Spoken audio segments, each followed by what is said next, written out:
Byrd and Melanie Billings. Byrd and Melanie Billings were good people who adopted 9 hard-to-place children and gave them love and a good home.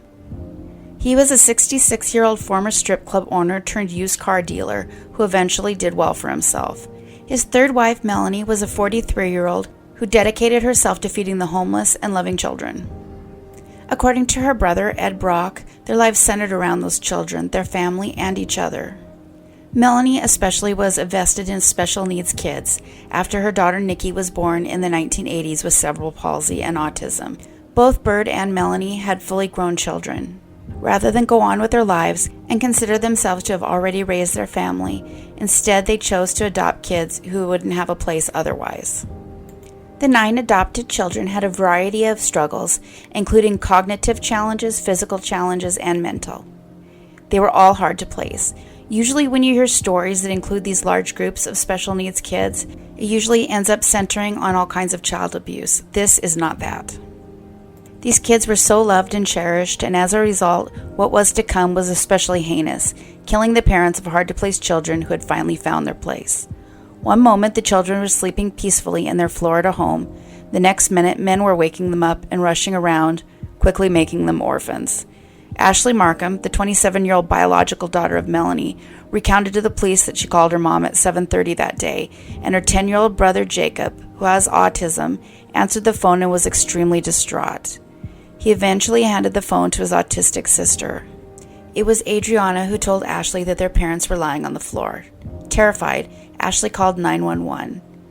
Sadly, it was too late for the couple, and the security cameras meant to watch over their adopted children caught the moments before the murders on tape. Killers rushing in from 3 different doors in 2 different vehicles, including a red van that ended up belonging to a wealthy businesswoman, a van that would be spotted rushing away with the family's safe. By the time it was over, Billings was found shot in the bedroom, including 2 shots to the head, execution style, as well as several shots to the legs.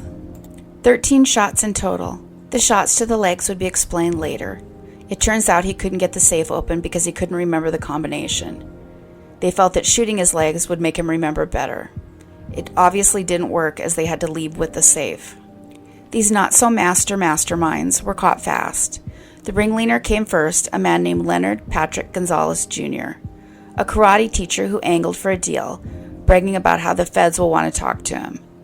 The murder itself played out in a way that there were concerns it could be a hit. After all, the mansion had security cameras in every single room. There was a lot of risk for stealing, much less murder. It looks like all the thieves stole was a safe, nothing else. The safe they got just held documents such as adoption and health, as well as some jewelry. It turns out, however, they missed another safe that may have been what they were looking for. It held about $150,000 in cash. The light began shining on the Billings family. How exactly did he make such a huge amount of money?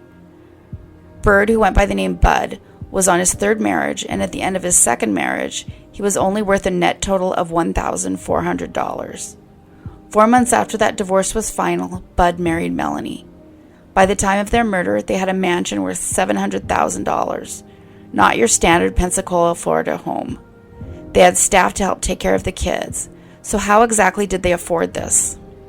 The second wife would allege that Bud was associated with some shady characters. He owned a strip club for a while, and at the time of his death he owned a small car lot where he offered what amounted to rent-to-own car sales, where you pay as you go, and they had their own finance company for it. The sheriff's office was clear that they don't believe there were any business dealings of Bud that had anything to do with his death. However, one of the men arrested claimed the family was laundering money for the mob. Whether true or not, it may explain why these men were willing to take such a chance on breaking in and just stealing a safe. Eventually, 7 men and 1 woman would be arrested and charged, including Pamela Wiggins, a wealthy Florida realtor, not someone you would expect to be involved in something like this. The suspects could be seen on video buying supplies right before the robbery, one as young as 16 years old. They would all do hard time for the murder, having their convictions upheld. The lone shooter, Leonard Gonzalez Jr., would be sentenced to death. So how exactly did a karate instructor become involved in a home invasion where he dispersed ninja-like clothing to all involved just to steal a safe, like he's running his own version of Ocean's 8? According to his lackeys, Gonzalez Jr. believed that there was millions in cash in the safe, earned from laundering heroin money for the Mexican mafia. However, we know there wasn't that kind of money in the safe, as it was the police that obtained entry.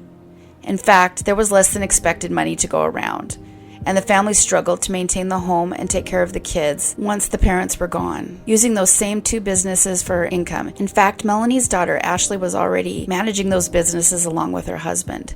So it stands to reason that the two businesses that Bud owned were the incomes for both Ashley's family and his own. It's entirely possible something was going on, but there's no proof at all.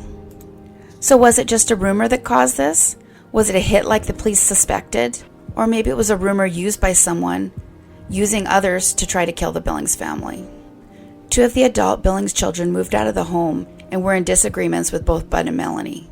In fact, when Ashley arrived at the home where her parents were dead, she actually named one of the stepbrothers as a suspect to the police. At one point there was references to one more suspect, but nobody was named. So while the killers sit in prison having gained nothing from the tragedy, it's the kids who matter. Ashley Markham moved into the family mansion to raise her brothers and sisters. They didn't get a new parent, they just call the Markhams by their first names. After all, they are their brother and sister-in-law. This is something one of the adopted siblings made clear. They loved the Markhams, but they were their brother and sister. So no matter how you look at it, these kids lost their parents. They were at one time relying on donations to try to keep the home going so that the kids could stay there. The last word on how they were doing was in 2014. Hopefully the kids are thriving today. That's it for today.